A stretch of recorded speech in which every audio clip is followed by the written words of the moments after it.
The Tunnel by Ruskin Bond. It was almost noon, and the jungle was very still, very silent. Heat waves shimmered along the railway embankment where it cut a path through the tall evergreen trees. The railway lines were two straight black serpents disappearing into the tunnel in the hillside. Suraj stood near the cutting, waiting for the midday train. It wasn't a station, and he wasn't catching a train. He was waiting so that he could watch the steam engine come roaring out of the tunnel. He had cycled out of Dehra and taken the jungle path until he had come to a small village. He had left the cycle there and walked over a low, scrub-covered hill and down to the tunnel exit. Now he looked up. He had heard in the distance the shrill whistle of the engine.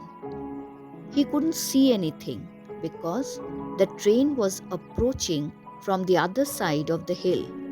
But presently, a sound like distant thunder issued from the tunnel, and he knew the train was coming through.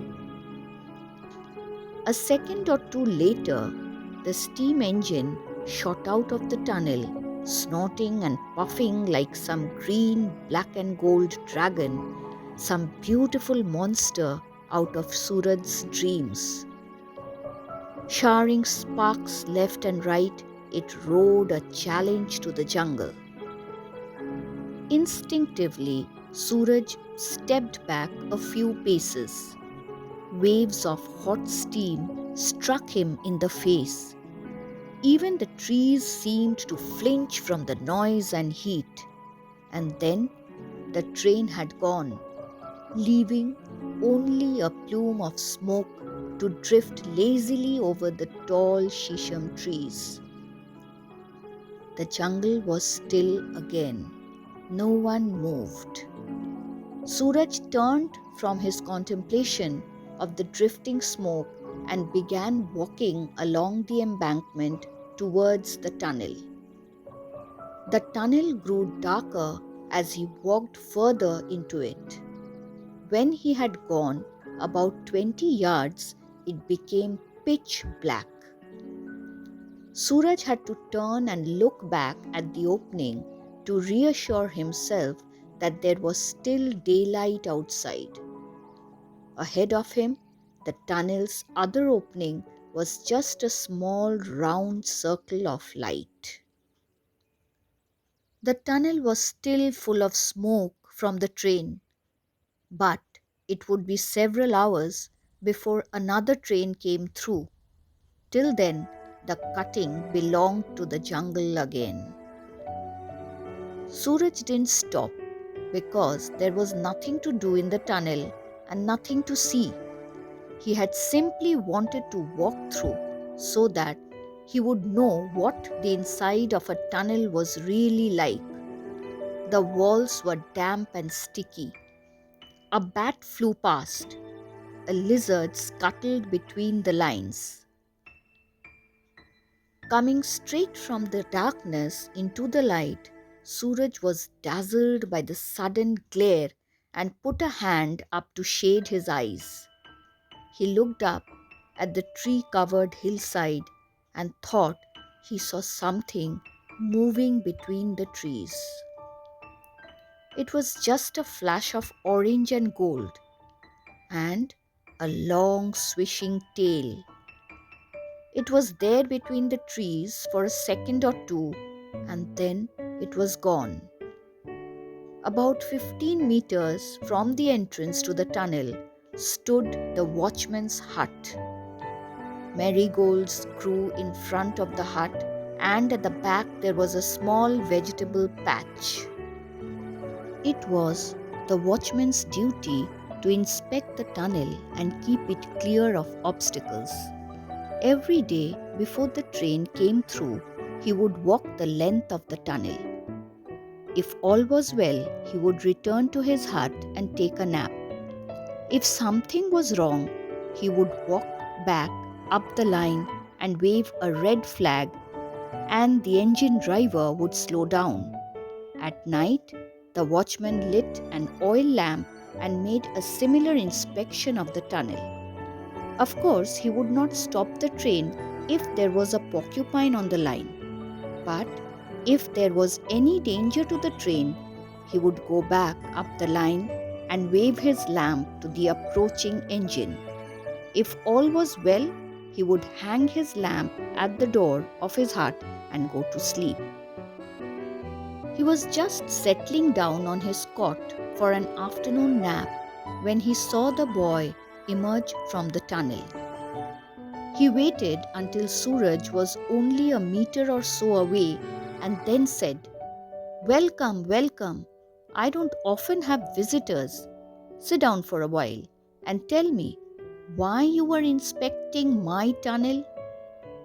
"Is it your tunnel?" asked Suraj. "It is," said the watchman. "It is truly my tunnel, since no one else will have anything to do with it. I have only lent it to the government." Suraj sat down on the edge of the cot. "I wanted to see the train come through," he said. "And then, when it had gone, I thought I would walk through the tunnel." "And what did you find in it?" "Nothing. It was very dark. But when I came out, I thought I saw an animal up on the hill, but I am not sure. It moved off very quickly." "It was a leopard you saw," said the watchman. "My leopard." "Do you own a leopard too?" "I do." "And do you lend it to the government?" "I do not." "Is it dangerous?" "No, it's a leopard that minds its own business. It comes to this range for a few days every month." "Have you been here a long time?" asked Suraj. "Many years. My name is Sundar Singh." "My name's Suraj. There is one train during the day and there is one train during the night. Have you seen the night mail come through the tunnel?" "No." "At what time does it come?" "About 9 o'clock, if it isn't late. You could come and sit here with me if you like. And after it has gone, instead of going to sleep, I'll take you home." "I'll ask my parents," said Suraj. "Will it be safe?" "Of course. It is safer in the jungle than in the town.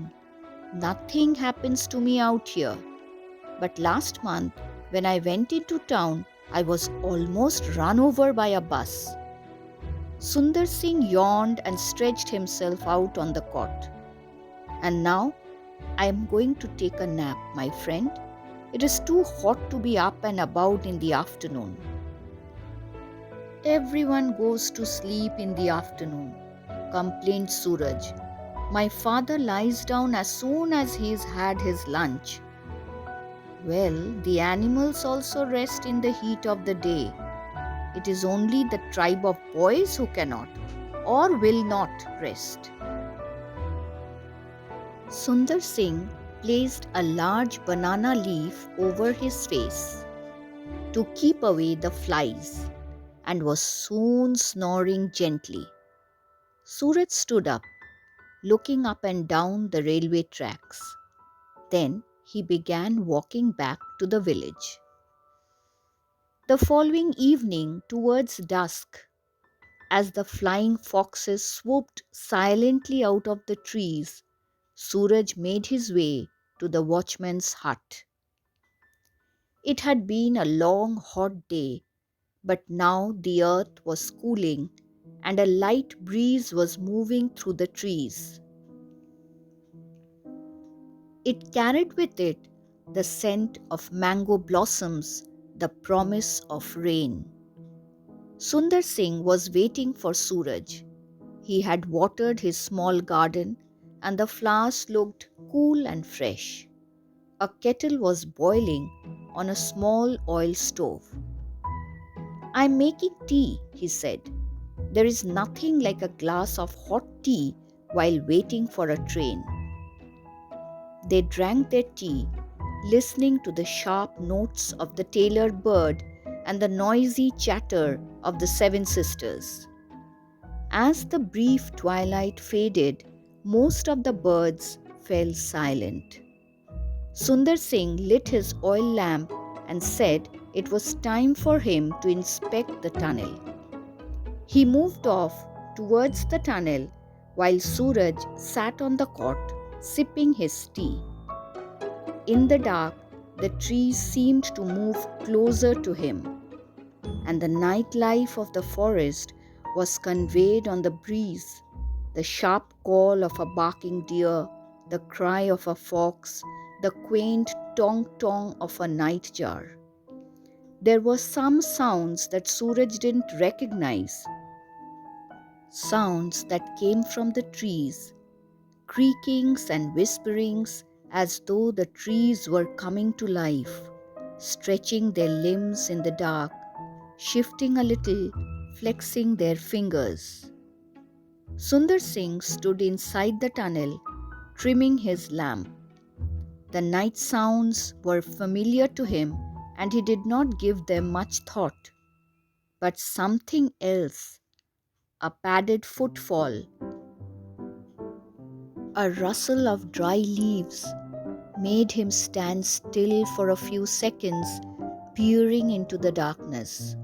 Then, humming softly to himself, he returned to where Suraj was waiting. 10 minutes remained for the night mail to arrive. As Sundar Singh sat down on the cot beside Suraj, a new sound reached both of them quite distinctly, a rhythmic sawing sound as of someone cutting through the branch of a tree. "What's that?" whispered Suraj. "It's the leopard," said Sundar Singh. "I think it's in the tunnel." "The train will soon be here," said Suraj. "Yes, my friend, and if we don't drive the leopard out of the tunnel, it will be run over and killed. I can't let that happen." "But won't it attack us if we try to drive it out?" asked Suraj, beginning to share the watchman's concern. "Not this leopard. It knows me well. We have seen each other many times. It has a weakness for goats and stray dogs, but it will not harm us. Even so, I'll take my axe with me. You stay here, Suraj." "No, I'm coming with you. It will be better than sitting here alone in the dark." "All right, but stay close behind me, and remember, there is nothing to fear." Raising his lamp, Sundar Singh advanced into the tunnel, shouting at the top of his voice to try and scare away the animal. Suraj followed close behind, but he found he was unable to do any shouting. His throat was quite dry. They had gone about 20 paces into the tunnel when the light from the lamp fell upon the leopard. It was crouching between the tracks, only 5 meters away from them. It was not a very big leopard, but it looked lithe and sinewy. Baring its teeth and snarling, it went down on its belly, tail twitching. Suraj and Sundar Singh both shouted together. Their voices rang through the tunnel, and the leopard, uncertain as to how many terrifying humans were there in the tunnel with him, turned swiftly and disappeared into the darkness. To make sure that it had gone, Sundar Singh and Suraj walked the length of the tunnel. When they returned to the entrance, the rails were beginning to hum. They knew the train was coming. Suraj put his hand to one of the rails and felt its tremor. He heard the distant rumble of the train, and then the engine came round the bend, hissing at them, scattering sparks into the darkness, defying the jungle as it roared through the steep sides of the cutting. It charged straight at the tunnel and into it, thundering past Suraj like the beautiful dragon of his dreams. And when it had gone, the silence returned and the forest seemed to breathe, to live again. Only the rails still trembled with the passing of the train. They trembled again to the passing of the same train almost a week later when Suraj and his father were both traveling in it. Suraj's father was scribbling in a notebook doing his accounts. Suraj sat at an open window staring out at the darkness.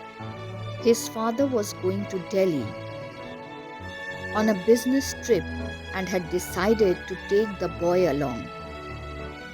"I don't know where he gets to most of the time," he had complained. "I think it's time he learned something about my business." The night mail rushed through the forest with its hundreds of passengers. The carriage wheels beat out a steady rhythm on the rails. Tiny flickering lights came and went as they passed small villages on the fringe of the jungle.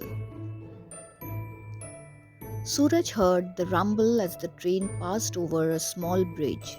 It was too dark to see the hut near the cutting, but he knew they must be approaching the tunnel. He strained his eyes, looking out into the night, and then, just as the engine let out a shrill whistle, Suraj saw the lamp. He couldn't see Sundar Singh, but he saw the lamp, and he knew that his friend was out there. The train went into the tunnel and out again. It left the jungle behind and thundered across the endless plains. Suraj stared out at the darkness, thinking of the lonely cutting in the forest and the watchman with the lamp who would always remain a firefly for those traveling thousands as he lit up the darkness for steam engines and leopards.